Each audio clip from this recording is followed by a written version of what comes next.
साथियों नमस्कार। साथियों आज हम बात करेंगे भावना और अर्थ के बारे में कि बड़े शहरों में भावना और अर्थ का क्या मतलब है और बड़े शहरों में लोगों को परेशान होते हुए क्यों देखा जाता है और वहाँ बहुत सारे ऐसे लोग हैं जो अपने आप को ठगा-ठगा सा महसूस करते हैं। यह एक माया है और हम जब माया नगरी में पहुँचते हैं, माया नगरी मुंबई ही नहीं रही अब। यह माया नगरी हर एक बड़ा शहर हो गया है। हम इसी संदर्भ में बात करेंगे आज कि ये माया क्या है। आप यूँ समझिए कि जब हम शहर पहुँचते हैं, तो मेरे जैसे लाखों लोग वहाँ पहुँचे हुए हैं। बहुत सारे लोग पहुँचे हुए हैं, जो हमारे साथ हैं। कभी गौर से सोचिए कि वो क्यों पहुँचे हुए हैं वहाँ पे? उस शहर में पहुँचने के लिए जो भीड़ पहुँची है, वो भीड़ वाणिज्यिक क्रियाकलाप के लिए पहुँची हुई है। और जब वाणिज्यिक क्रियाकलाप के लिए हम कहीं भी पहुँचे हैं, तो वहाँ वाणिज्य की ही बात होगी। वहाँ इकोनॉमिक्स की ही बात होगी। वहाँ पे इमोशंस की बात नहीं होगी। अगर या आप अपेक्षा करते हैं, एक्सपेक्ट करते हैं कि हमें किसी भी तरीके की इमोशंस मिलेंगे और उस इमोशंस के साथ इकोनॉमिक कंडीशंस जुड़ी रहेंगी, तो ये गलत बात है। अब आप यही ठगा महसूस करने लगेंगे, खुद में, एक भोलापन में। आप भोलापन मत दिखाइए। क्यों नहीं दिखाएँगे?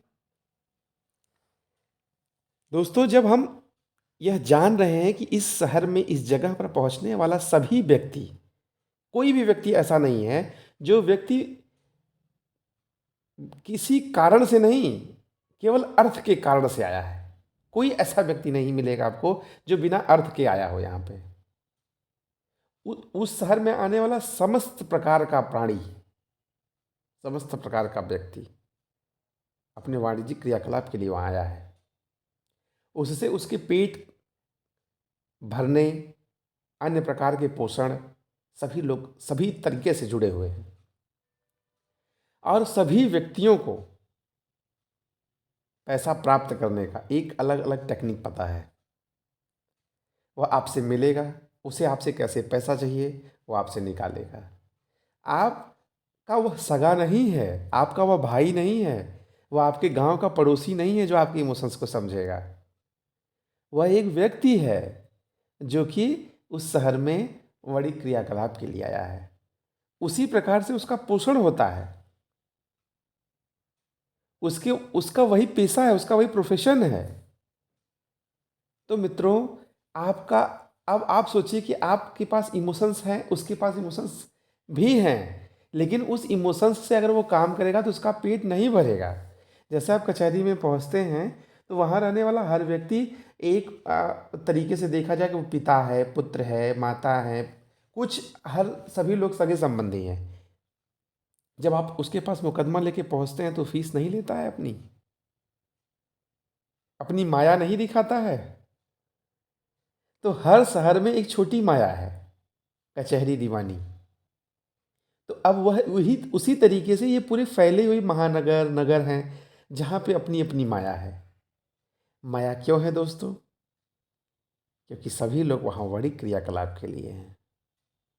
सभी को पैसा चाहिए, उस पैसे से उस व्यक्ति का पोषण होगा, इस वजह से ऐसा है।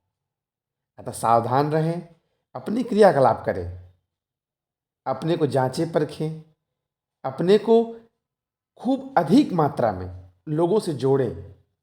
इससे आपका नुकसान नहीं होगा।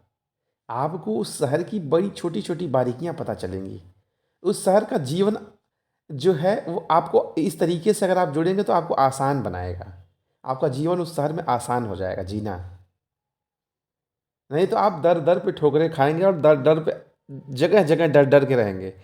जगह-जगह ठगा-ठगा सा महसूस करेंगे। उस माया का शिकार हो जाएँगे। जिस माया से आप बचते हुए आ रहे हैं। मेरे साथियों, आप सभी लोग जब वहाँ पहुँचते हैं, किसी भी शहर में जब पहुँचते हैं, तो अपनी ज़रूरतों को पूरा करना चाहते हैं, छोटी-छोटी ज़रूरतों को पूरा करना चाहते हैं। लेकिन उन छोटी-छोटी ज़रूरतों को पूरा करने के उद्देश्य में आप ये देखिए कि जो पूरा करने वाले लोग हैं, वो बहुत बड़े हैं, बहुत सारे लोग हैं, बहुत सारे पूरा कराने के लिए आएँगे। अब आपको तजुर्बा चाहिए इस बात को चुनने का कि कौन-सी, अगर जो भी उद्देश्य को, जिस भी उद्देश्य को पूरा करना है, उस उद्देश्य को पूरा करने के लिए कौन-सा सिस्टम चाहिए आपको। उस सिस्टम को आप चूज़ करिए, उस सिस्टम को लेके आगे बढ़िए। लेकिन उस लीक के फ़कीर मत बनिए। आप उसको ऐसा नहीं कि पा गया बस ऐसे चलते ना, उसको तर्क के शिकंजे पे हमेशा कसते रहिए। हमेशा उस तार को कसिए, हमेशा उस चीज़ को चेक करिए, क्या सही है, क्या गलत है। इस तरीके से जब हम आगे बढ़ेंगे, तो हम अपने उद्देश्य में सफल हो जाएँगे, हम अपने कार्य में सफल हो जाएँगे, हम निरुद्देश्य नहीं रह जाएँगे। हमारा आर्थिक भी काम पूरा होगा, इमोशंस भी होंगे। हम भावनात्मक और आर्थिक दोनों को एक साथ लेके चलेंगे। हम सभी जानते हैं कि त्योहार आया है, उस त्योहार में गरीब को भी ज़रूरत है उस सामान का, लेकिन हम नहीं दे पाते हैं, दुकानदार नहीं देता है उसको। क्यों? क्या वो इमोशंस को नहीं समझता है? क्या उसे उस दुकान के अलावा किसी और चीज़ की ज़रूरत नहीं होती होगी? सबको ज़रूरत है, लेकिन उसे पता है कि और ज़रूरतों को पूरा करने के लिए हम ऐसे ही शिकार हुए हैं। ऐसी चीज़ों को खरीदना है हमको। जिन चीज़ों को बेचेंगे और उससे जो धन प्राप्त करेंगे, इसी धन से और भी चीज़ें हम खरीद पाएँगे। इस वजह से उसके इमोशंस पीछे हो जाते हैं। जो आप कंसेशन कराते हैं वो इमोशंस है। जैसे हम गए किसी दुकान पे ₹10 का कोई सामान खरीदे, अब वहाँ ₹2 का उस मेरे कहने से वो ऑफ कर दिया, वो इमोशंस है। वह व्यापार की एक कला है जिसमें इमोशन जुड़ा हुआ है। अतः मेरे साथियों, जब भी आप पहुँचे नगर महानगर में, अपनी चीज़ों को, अपने उद्देश्य को, अपने क्रियाकलाप को बहुत सावधानी से ज़मीनी स्तर पर उतारें। और अगर इस तरीके से आप आगे बढ़ेंगे, तो कोई भी शहर हो, कोई भी नगर हो, कोई भी महानगर हो, किसी भी नगर की, किसी भी महानगर की कोई भी माया हो, उससे आप बच पाएँगे।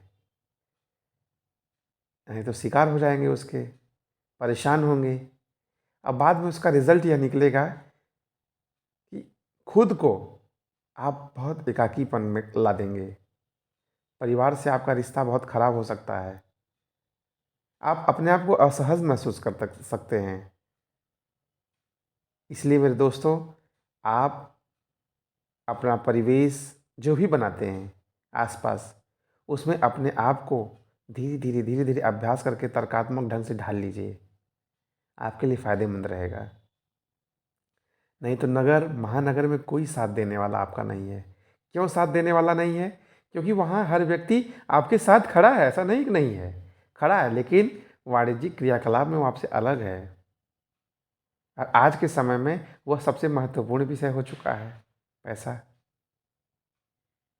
तो इस वजह से अगर आप पैसा को सब कुछ समझते हैं, तो भी गलत है, और अगर नहीं समझते हैं तो भी गलत है। इस वजह से अपनी साम्यावस्था बनाकर, इक्विलिब्रियम स्टेट बनाकर आगे बढ़िए आप। आगे बढ़िए, ऐसे ही हम और बिंदु पर और चीज़ों पर चर्चा करते रहेंगे।